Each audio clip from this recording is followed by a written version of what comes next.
প্রিয় ভিউয়ার্স, দেবাশিস ইংলিশে আপনাদেরকে স্বাগত। তো আজকে আমি তৃতীয় নম্বর ক্লাস নিয়ে চলে এসেছি।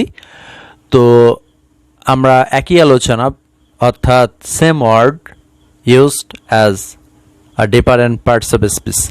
তো চলুন প্রথমে হচ্ছে ফরেন নিয়মে চলে আসি। তো আমি খুব শর্টকাট নিয়ে আলোচনা করব, আপনারা সেন্টেন্স এবং এখানে অর্থ দেওয়া আছে সেগুলো পড়ে নেবেন। তো এখানে বলছে ফর প্রেপোজিশন হিসেবে ব্যবহার হচ্ছে। কেন একটু বলে দিই, যেমন আই ক্যান ডু ইট, মানে আমি এটা করতে পারি।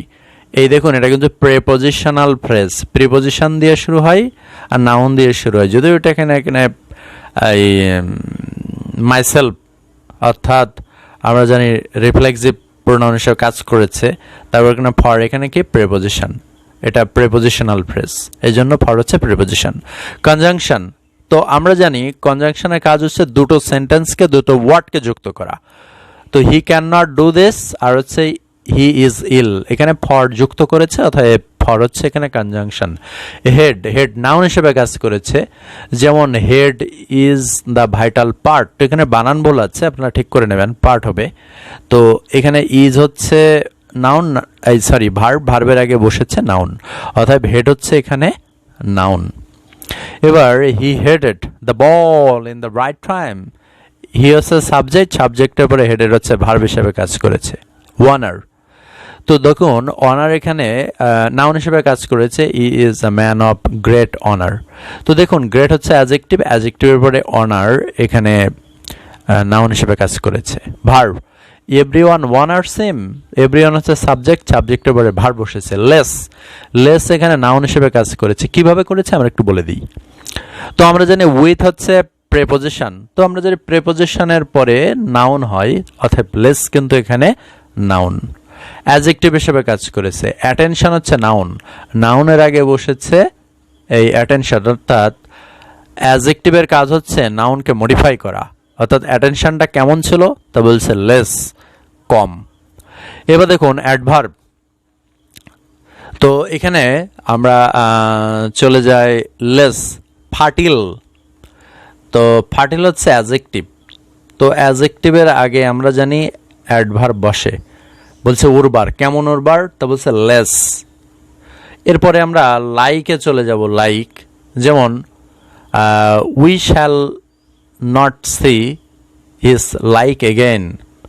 হিজ হচ্ছে পজিটিভ প্রোনাউন অথবা পজিটিভ কেস, যার পরে সবসময় নাউন বসে, এই জন্য লাইক হচ্ছে এখানে noun. Verb, children like sweet, তো সাবজেক্টের পরে ভার্ব বসেছে, ভার্ব এখানে লাইক হিসেবে কাজ। এরপরে দেখুন অ্যাডজেক্টিভ হিসেবে কাজ করেছে, they are men of like build and starters. তো দেখুন, তো এখানে যে বিষয়টি, এই লাইক এখানে অ্যাডজেক্টিভ, কারণ এই বিল্ড হচ্ছে নাউন হিসেবে কাজ করেছে, এই জন্য এটা অ্যাডজেক্টিভ।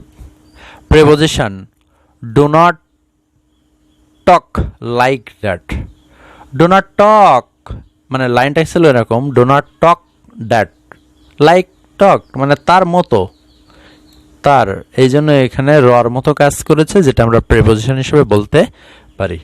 এরপরে ভিউয়ার্স আমরা লিটল নিয়ে আলোচনা করব। লিটল হচ্ছে নাউন হিসেবে কাজ করেছে।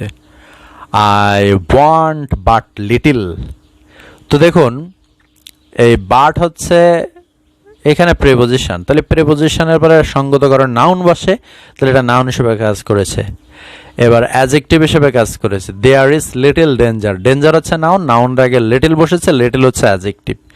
হি ইটস ভেরি লিটল, তো কেমন খাওয়া খেয়েছে, বলছে ভেরি লিটল, এই ভেরি হচ্ছে এখানে অ্যাডভার্ব হিসেবে কাজ করেছে, কারণ লিটল হচ্ছে অ্যাডজেক্টিভ। তো অ্যাডজেক্টিভকে যিনি মডিফাই করেন তখন তাকে আমরা বলি অ্যাডভার্ব। মোর, তো মোর এখানে প্রোনাউন হিসেবে কাজ করেছে, যেমন মোরাপাস, মোরাপাস আমাদের বেশি, অর্থাৎ মোর হচ্ছে এখানে pronoun. Adjective, we want more men, men হচ্ছে নাউন, নাউনটাকে এখানে অ্যাডজেক্টিভ হিসেবে কাজ করেছে, অর্থাৎ নাউনকে মডিফাই করেছে এই more, adjective. We should talk less and work more, তো আমরা বুঝতে পেরেছি মোর একটা পরিমাণ বুঝিয়েছে, তো পরিমাণ বোঝালে অ্যাডভার্ব হয়ে যায়, এটা আমরা সবাই জানি। অর্থাৎ মোর হচ্ছে এখানে অ্যাডভার্ব। মাস, দেখুন মাস অফ ইট, এই যে more of us R mass of it একই রকম। এখানে এটা হচ্ছে ইজ হচ্ছে সাবজেক্ট, সাবজেক্টের আগে সরি ইজ হচ্ছে ভার্ব, ভার্বের আগে বসে সবসময় সাবজেক্ট। তো সাবজেক্ট নাউন অথবা প্রোনাউন হতে পারে। তো আমরা বুঝতে পেরেছি মাস অফ ইট কোনো নাম বোঝাচ্ছে না, এই জন্য এটা হচ্ছে প্রোনাউন, অর্থাৎ নামের পরিবর্তে বসেছে। Adjective, there is much sense, sense হচ্ছে নাউন, কারণ নাউনের আগে আমরা জানি অ্যাডজেক্টিভ বসে। মাস হচ্ছে এখানে অ্যাডজেক্টিভ হিসেবে কাজ করেছে। হি বস্ট টু মাস, এই টু মাস হচ্ছে অ্যাডভার্ব, এই টু হচ্ছে অ্যাডভার্ব, মাসও অ্যাডভার্ব। তো অ্যাডভার্বকে মডিফাই করে, অর্থাৎ অ্যাডভার্বকে তথ্য দেয়, এই জন্য মাস হচ্ছে এখানে অ্যাডভার্ব হিসেবে কাজ করেছে। তো ভিউয়ার্স, এগুলো বিসিএস এবং বিভিন্ন ইউনিভার্সিটির পরীক্ষায় অনেক বেশি কাজে লাগে, অথবা এগুলো খুব ভালোভাবে পড়বেন। ধন্যবাদ সকলকে।